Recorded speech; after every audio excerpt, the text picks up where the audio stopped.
stories tonight in Wine News. President Ferdinand Marcos Jr. vows to follow the footsteps of his father, the late President Ferdinand E. Marcos Sr., to improve the living condition of farmers in Cagayan Valley. Authorities fails to arrest religious group leader Apollo Quiboloy and his 5 co-accused in Davao City.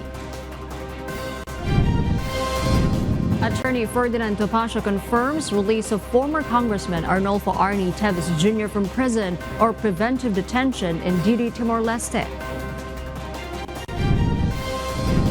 And we will discover why North Korean leader Kim Jong-un's sister warned South Korea of a possible year response should the South continue to broadcast and disperse flyers.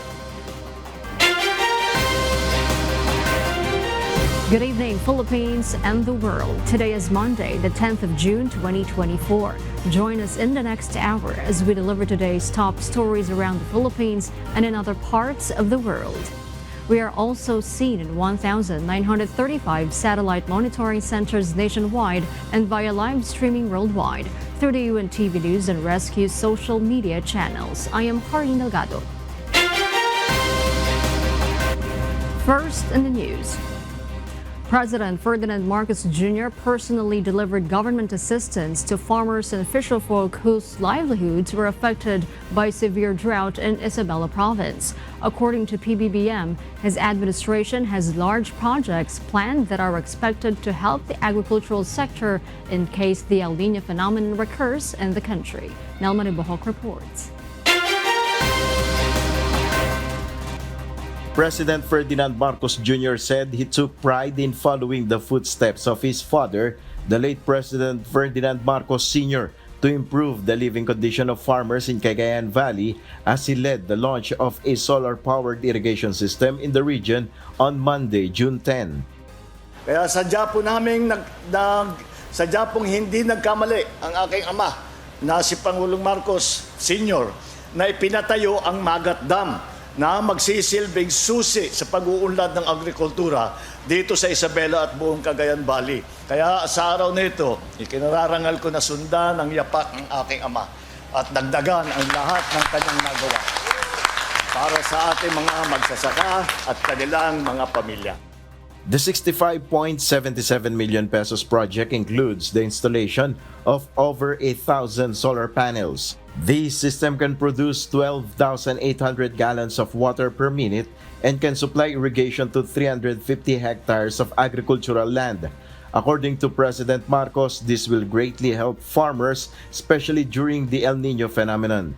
Therefore, he has instructed the National Irrigation Administration to study the implementation of solar power systems for the government's irrigation assets. Inaanyayahan ko rin kayong pag-aralan kung alin pa sa mga irrigation asset natin sa bansa ang maaari natin lagyan ng power generation kagaya rito o iba pang mga pasilidad na upang lubos nating mapakinabangan ang mga ito at mabawasan ang gastos na pasanin ng ating mga magsasaka sa pagpapatakbo nito. The President also reported that 152 solar-powered pump irrigation projects are being constructed with 118 projects to be put up by the government. Nel Maribuho, UNTV News and Rescue, we serve the people, we give glory to God. Senate President Francis Cheese Escudero says there is nothing wrong with President Ferdinand Marcos Jr.'s order to include Bagong Pilipinas hymn and pledged in the flag-raising ceremony of government offices and institutions. Meanwhile, the Philippine National Police and other government agencies have already integrated the Bagong Pilipinas hymn and pledge in their flag-raising ceremonies. Rosalie Cos will tell us why. Senate President Francis Cheese Escudero clarified that Memorandum Circular No. 52 does not cover the House of Representatives, Senate, Supreme Court, and Constitutional Commissions. Memorandum Circular No. 52, issued by President Ferdinand Marcos Jr., is for the executive branch. Under the directive, all government agencies and instrumentalities, including government-owned and controlled corporations, educational institutions such as state universities and colleges, are directed to include in their weekly flag ceremonies the singing of the Bagong Pilipinas hymn and the recitation of the Bagong Pilipinas pledge. Local governments are also encouraged to do the same. Senate President Escudero sees nothing wrong with PBBM's order to include the Bagong Pilipinas hymn and pledge in the weekly flag-raising ceremonies of government agencies and institutions. Independent na desisyon nila kung gagamitin nila yan. Dahil ang sinusunod namin ay yung flag and heraldic code na nagsasabi kung ano yung kakantahin kada flag-raising ceremony.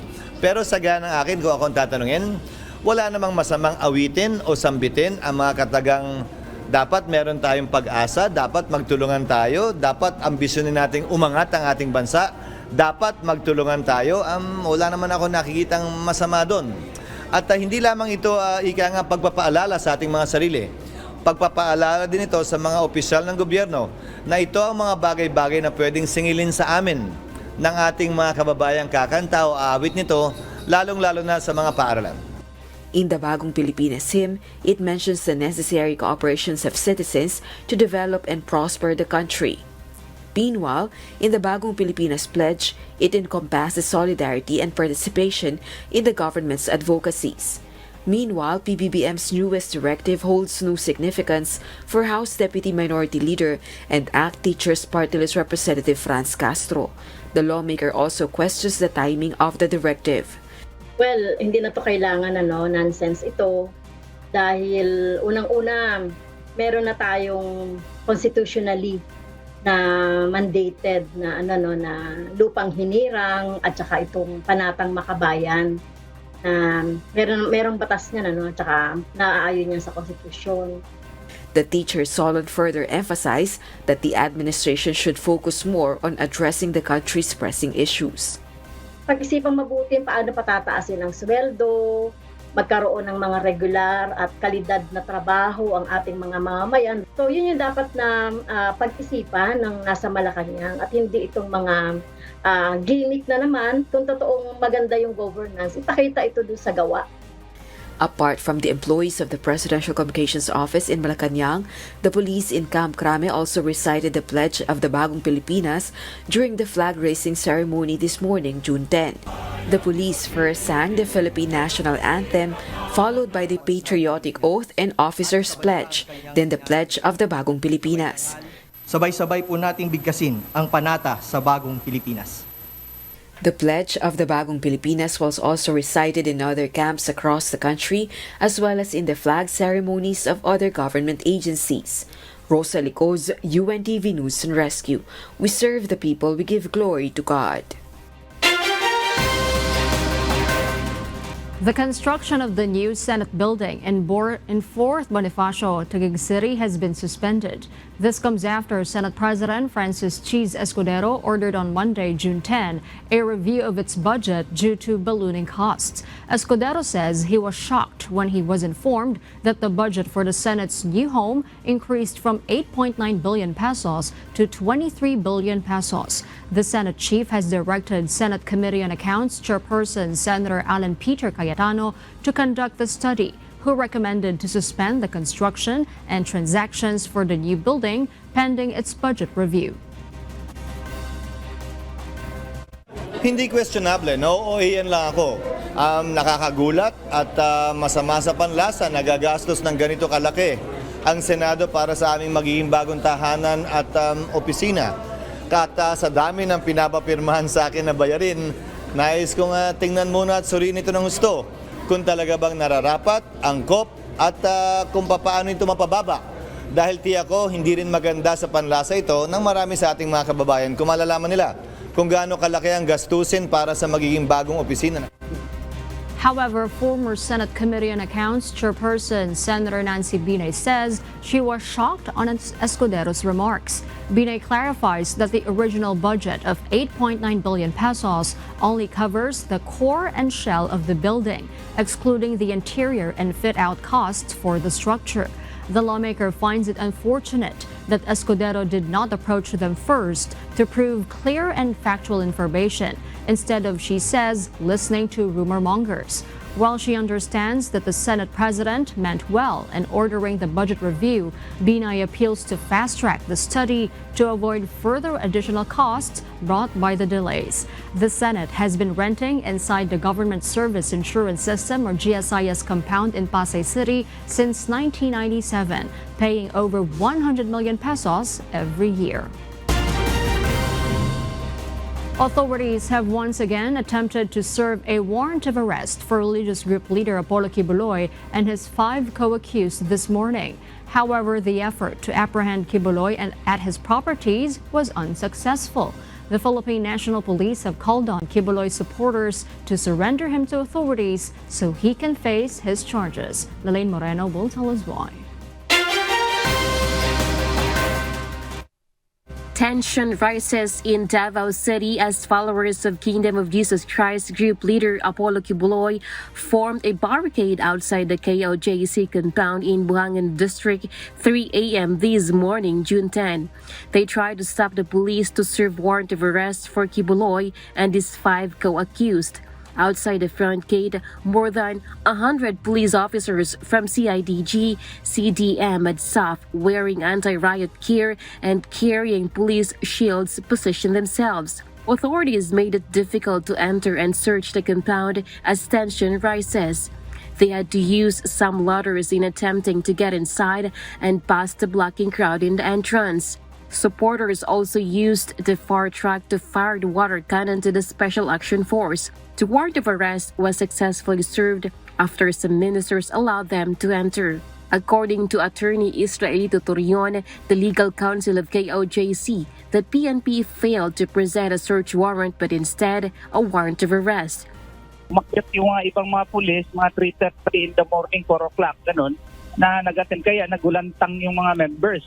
Kung wala kayong search warrant, wala naman kayong karapatan na magamit pa kayo ng stairs at lusubin kami dito at may nasaktan pang 2. Hindi talaga po pwede sana na magpasok ka sa lugar. Buti sana kung nakita mo yung tao at pumasok siya doon sa lugar. There was also a commotion in the KOJC compound in Barangay Tamayong. CCTV footage from SMNI, media network of KOJC, showed that PNP Special Action Force forcibly destroyed the gate. After the search, the police failed to arrest him and 5 others. The PRO 11 also encouraged wounded individuals to file case against the PNP. If totoo yung nangyari, the complainant can file a complaint and file a case kung kailangan. Sasagutin naman yan ng PNP. Iniisip din natin baka mag-resist yung mga supporters and followers. Nakita naman yung kanina na nandun lang sila naka-standby for any eventualities. Quiboloy and 5 others are wanted for sexual abuse of a minor, child abuse, and human trafficking. Meanwhile, the PNP called on Quiboloy supporters to surrender him and face the cases. I want to take this opportunity also na manawagan muli kay Pastor Quiboloy at iba pa pong mga akusado na para maiwasan po yung mga ganitong mga sitwasyon ay sana po ay sumuko na po sila at harapin po yung mga kasong isinampa po sa kanila para mabigyan din po sila ng pagkakataon na sagutin itong mga reklamo. At I think yung courts po ay yun po yung proper venue para sagutin po itong mga reklamong isinampa po sa kanila. Lalaine Moreno, UNTV News and Rescue. We serve the people. We give glory to God.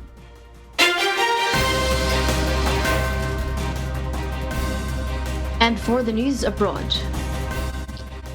Narendra Modi has been sworn in for a 3rd term as India's Prime Minister in a grand ceremony at the Presidential Palace in Delhi. The BJP-led National Democratic Alliance secured 293 seats in the general election despite lower than expected results. Joselito Liquido will tell us the details live. Good evening, Joselito. Good evening, Mariel. India's Prime Minister Narendra Modi has been sworn in for a 3rd term in a grand ceremony at the Presidential Palace in Delhi. The leader of the Bharatiya Janata Party took his oath, pledging to serve all people without bias. Modi's BJP-led National Democratic Alliance, or NDA, secured 293 seats in general election, lower than the exit poll predictions, while the opposition won 234 seats. Thousands attended the inaugurations, including leaders from Bangladesh, Nepal, Sri Lanka, and the Maldives, but not from Pakistan or China. Security in Delhi was heightened with no-fly zone and over 2,500 police officers deployed. President Draupadi Murmu administered the oath, with Modi committing to uphold India's sovereignty and constitution. A new Council of Ministers was also sworn in. Modi, 73, is the second Indian leader to win 3 consecutive terms after Jawaharlal Nehru. The BJP lost its parliamentary majority, relying only on allies Telugu Desam Party and Janata Dal to form the government. Modi was elected leader of the Lok Sabha BJP Parliamentary Party and NDA by the elected MPs. The opposition in the alliance, led by the Congress Party, has challenged Modi's government, but Modi asserted that they have not lost. He promised to combat corruption and poverty, emphasizing empowerment of the poor and middle class. During his campaign, critics accused Modi of his party of hate speech and targeting Muslims, but Modi reiterated that NDA's commitment to religious equality. Back to you, Mariel. Thank you, Joselito Liquido, reporting live from Malaysia. Amid escalating tensions, North Korean leader Kim Jong-un's sister has warned South Korea of a possible new response should the South continue to broadcast and disperse flyers.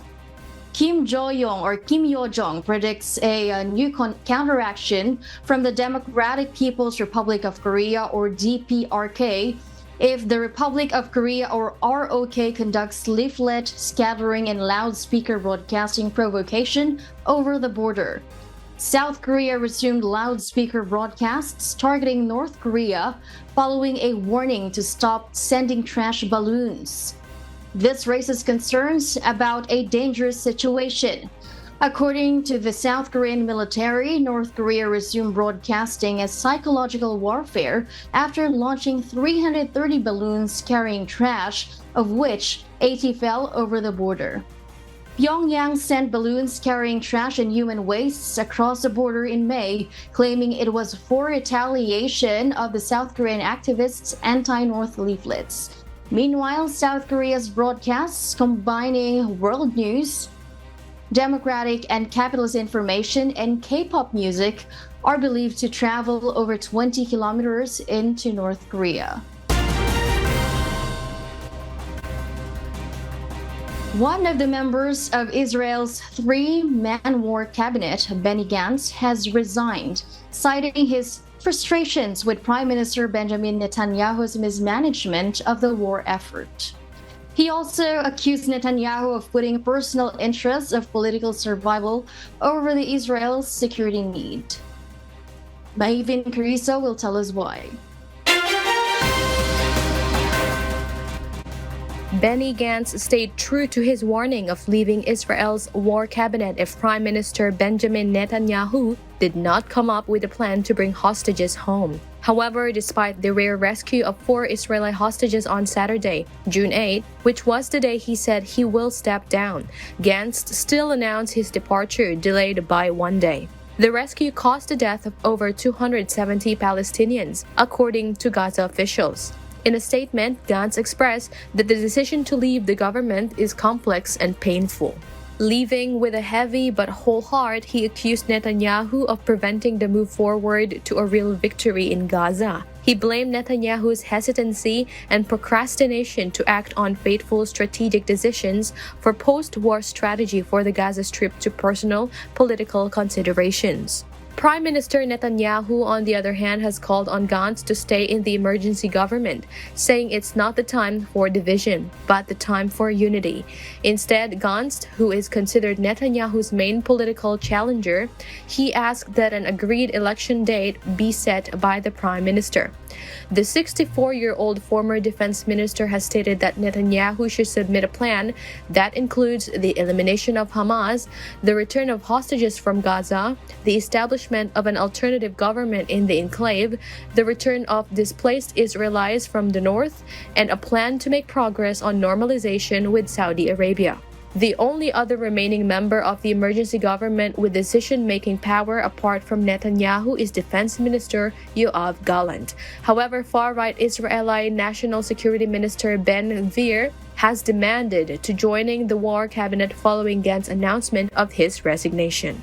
May Vin Carrizo, UNTV News and Rescue. We serve the people, we give glory to God.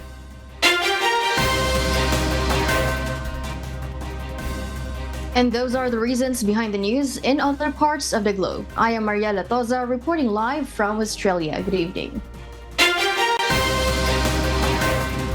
Attorney Ferdinand Topacio has announced on Monday, June 10, that former Congressman Arnolfo Teves Jr. has been released from prison or preventive detention in Dili, Timor-Leste. Topacio shared that they will issue an official statement regarding this development soon. A photograph sent by Topacio to the media shows him arm in arm with Teves. Teves had been detained at Bacoor prison in Timor-Leste following his arrest due to an Interpol red notice. As of now, the Department of Justice, or DOJ, has not issued any statements regarding Teves's release. And before we close, we will leave you with a word, giving glory to God. From the book of Psalms, chapter 90, verse 12, it says, "So teach us to number our days, that we may apply our hearts unto wisdom."